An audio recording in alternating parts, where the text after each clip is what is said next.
नमस्कार दोस्तों, आप सभी का स्वागत है आर एन अकेडमी की यूट्यूब चैनल पर।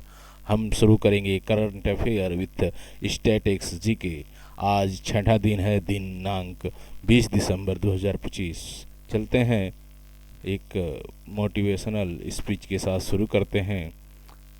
ताल्लुक कौन रखता है किसी नाकाम से, ताल्लुक कौन रखता है किसी नाकाम से, लेकिन मिले जो कामयाबी सारे रिश्ते बोल पड़ते हैं। मिले जो कामयाबी सारे रिश्ते बोल पड़ते हैं। और दूसरी पंक्ति है कि मेरी खूबी पे रहते हैं यहाँ अहले ज़बान खामोश। मेरी खूबी पे रहते हैं यहाँ अहले ज़बान खामोश।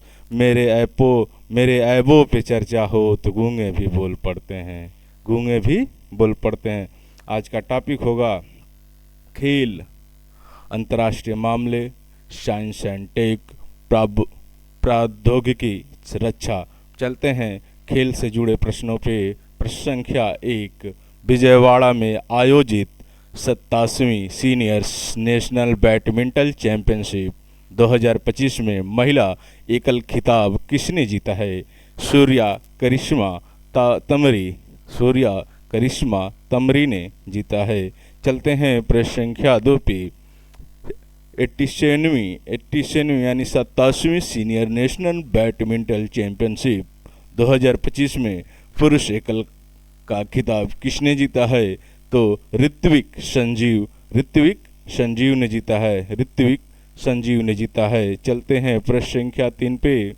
दोहा में आयोजित विश्व रैपिड शतरंज चैंपियनशिप 2025 में किस भारतीय शतरंज खिलाड़ी ने कांस्य पदक जीता?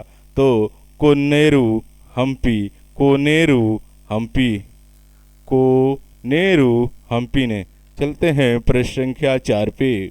हाल ही में किस भारतीय महिला क्रिकेटर ने अंतर्राष्ट्रीय क्रिकेट में 10,000 रन पूरे किए? स्मृति मंधाना। चलते हैं प्रश्न संख्या 5 पे।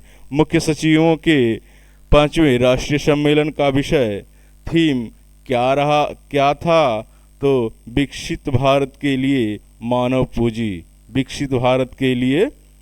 पूंजी।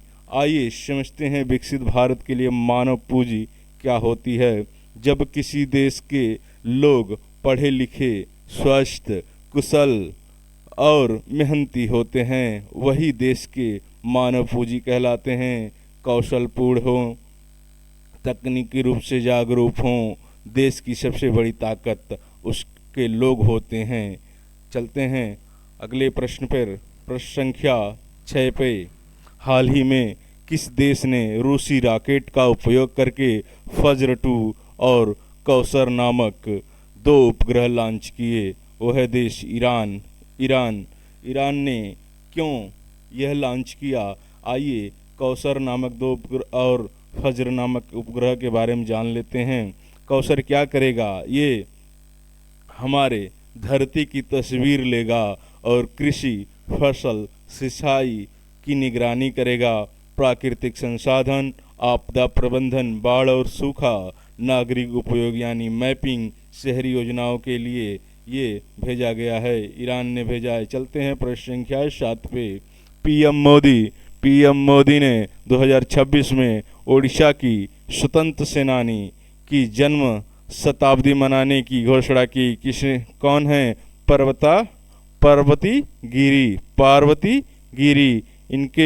इन्होंने पीएम मोदी ने मन की बात एपिसोड 129वें में देश को संबोधित के दौरान उन्होंने स्वतंत्रता सेनानी पार्वती गिरी की बात कही और 16 वर्ष की आयु में इन्होंने भारत छोड़ो आंदोलन में हिस्सा लिया था। चलते हैं प्रश्न संख्या 8 पे। हाल ही में दिल्ली विश्वविद्यालय के गांधी भवन में आयोजित समारोह में पहला डॉक्टर अंबेडकर राष्ट्रीय सम्मान पुरस्कार 2025 किसे प्रदान किया गया? तो प्रोफेसर बाला रामपाड़ी को। चलते हैं प्रश्न संख्या 9 पे। फीडे विश्व रैपिड शतरंज चैंपियनशिप 2025 में पुरुष और महिला वर्ग का खिताब किसने जीता? तो मैग्नस कार्लसन और अलेक्जेंडा गोवर्निका ने जीता है। चलते हैं प्रश्न संख्या 10 पे। सैन्य तख्तापलट के बाद किस पड़ोसी देश ने हाल ही में 5 वर्षों में अपना पहला आम चुनाव आयोजित किया? किसने? म्यांमार ने। म्यांमार की लोकेशन देख लेते हैं। ये भारत का पड़ोसी देश है। ये है म्यांमार की लोकेशन। कितने राज्यों से होकर ये गुजरता है? अरे ये राज्यों से सटा हुआ है, भारत के 4 राज्यों से सटा हुआ है। आंध्र प्रदेश, अरुणाचल प्रदेश, नागालैंड, मणिपुर, मिजोरम से सटा हुआ है। बंगाल खाड़ी और अंडमान सागर से भी जुड़ा हुआ है। जबकि चीन, लाओस, थाईलैंड इसके पड़ोसी देश भी हैं। और यह दक्षिण पूर्व एशिया के लिए भारत का एक महत्वपूर्ण प्रवेश द्वार है। चलते हैं प्रश्न संख्या 11 पे। हाल ही में उत्तर प्रदेश सरकार ने किस पक्षी अभयारण्य को पर्यावरण संवेदनशील क्षेत्र घोषित किया है? वह है पार्वती अर्गा पक्षी अभयारण्य। पार्वती अर्गा पक्षी अभयारण्य कहाँ पड़ता है? ये यूपी के गोंडा जिले में पड़ता है। ये रामसर साइट है। रामसर साइट जो प्रवासी पक्षी सर्दियों के दिनों में आते हैं। रामसर साइट क्या है? रामसर साइट इसका मुख्य उद्देश्य अर्धभूमि, झीलों, दलदलों, मैंग्रोव नदियों का संरक्षण और उनका सतत उपयोग करना, जो जल पक्षी आवास और मानव जीवन के लिए महत्वपूर्ण है। दिसंबर 2025 तक भारत के 96 रामसर स्थल हैं। 96 रामस्थल यानी 96 रामसर स्थल हैं। चलते हैं प्रश्न संख्या 12 पे। भारत के पहले स्वदेशी MRI स्कैनर को किस स्टार्टअप कंपनी ने विकसित किया, जिसे दिसंबर 2025 में लॉन्च किया गया? वो है वोक्सोल ग्रिड्स। चलते हैं प्रश्न संख्या 13 पे। हाल ही में एकीकृत चिकित्सा के क्षेत्र में एक नए अध्याय की शुरुआत करते हुए दिल्ली घोषणा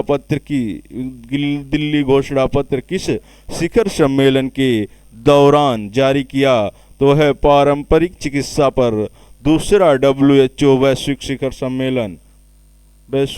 सम्मेलन। चलते हैं प्रश्न संख्या 14 पे। ऑस्ट्रेलिया ने भारत के साथ किस समझौते के साथ 1 जनवरी 2026 से भारतीय निर्यात पर सीमा शुल्क हटाने की घोषणा की? भारत ऑस्ट्रेलिया आर्थिक सहयोग और व्यापार समझौता पर। चलते हैं प्रश्न संख्या 15 पर। हाल ही में चर्चा में रही कुल्लेरू झील किस राज्य में स्थित है? तो है आंध्र प्रदेश में। किसमें? आंध्र प्रदेश में। चलते हैं प्रश्न संख्या 16 पे।